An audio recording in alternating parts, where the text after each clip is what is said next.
안녕하세요. OTV 뉴스입니다. NSW주에서 오늘 111명의 새로운 지역 감염을 기록했습니다. 하지만 이 중 29명이 전염 기간 동안 지역사회에서 활동한 것으로 알려졌습니다. 어제 하루 동안 8만 2천 건의 검사가 진행됐지만 감염자 수가 줄어들지 않자 NSW주는 오늘 아침 새로운 제한 조치를 발표했습니다. 이에 따라 오늘 밤 자정부터 페어필드와 리버풀, 캔터베리와 맹스타운 지역 주민들은 건강과 긴급 업무를 제외하고는 사는 지역을 떠날 수 없습니다. NSW 주총리 글래디스 베레지 클리아는 제한이 최소한 7월 30일까지 지속될 것이라고 말했습니다. 단 노인 요양 보호사와 장애 요양 보호 종사자는 지역을 벗어나는 것이 허락되는데요.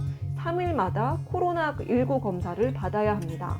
또한 총리는 중요하지 않은 소매점도 최소한 7월 30일까지 문을 닫을 것이며 중요한 소매점은 계속 문을 열 수 있다고 말했습니다. 슈퍼마켓과 보건, 의료와 관련한 분야와 약국, 클릭 앤 콜렉트, 테이크어웨이, 홈 딜리버리와 주유소, 은행, 우체국, 애완견 용품점 등은 대면 소매를 유지합니다.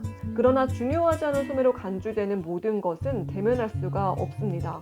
또한 전기와 물 공급을 위한 필수 프로젝트를 제외한 모든 건설 작업도 최소 7월 30일까지 중단됩니다.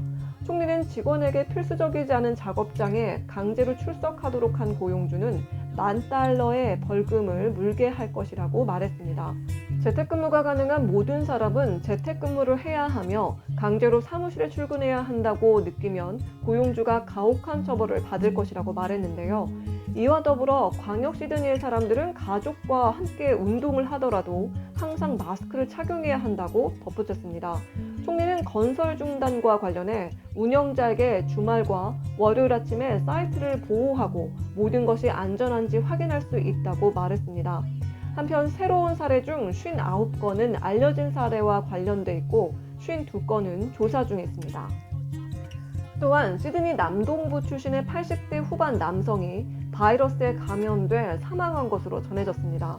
뉴사우스 웨일즈주 최고 보건 책임자인 캐리 챈트 박사는 새로운 사례 111건 중 83건은 시드니 남서부에서 발생했고 이 중 60건은 페어필드 지역의 감염이라고 밝혔습니다. 또한 특히 린토 지역에 대해 걱정하고 있다고 말했는데요. 린토 지역의 하수에서 바이러스가 검출됐기 때문입니다. 챈트 박사는 일부 작업장이 코비드19의 지속적인 확산을 주도하고 있어 몇 주 동안 폐쇄돼야 한다고 강조했습니다. 챈트 박사는 우리가 하려고 하는 것은 사람들이 다른 사람들과 상호작용할 기회를 줄이는 것이라고 말했습니다. 한편 NSW 경찰청 부국장은 지난 24시간 동안 162건의 방역 위반 사례가 접수됐다고 밝혔습니다. 이것이 의미하는 바는 주 전역에서 절대적으로 옳은 일을 하고 있는 수백만 명의 사람들이 계속해서 무책임한 소수의 사람들에 의해 피해를 받고 있다는 것이라고 그는 말했습니다. 또한 그는 새로 폐쇄된 페어필드와 캔터베리, 맹스타운과 리버풀 지역에 대한 비상 대응 계획을 준비하고 있다고 말했습니다. 한편 락다운 이틀째를 맞이한 오늘 빅토리아 주에서는 19건의 새로운 지역 감염 사례가 발표됐습니다. 이 19건은 모두 기존 감염 집단과 연관되어 있는 것으로 알려졌는데요. 이 중 2명은 바커스 마쉬 그래머 스쿨 교사들이 포함됐습니다. 이로써 마쉬 그래머 스쿨에서 양성 판정을 받은 교사 수는 4명으로 늘어났네요. 한편 퀸즐랜드주는 오늘 신규 지역 감염 사례가 보고되지 않았습니다. 오늘은 시드니 규제 강화 소식과 호주 코비드 상황 전해드렸습니다. 오늘도 시청해주셔서 감사하고요. Keep safe 하시고 저희는 다음 영상에서 또 봬요. See ya!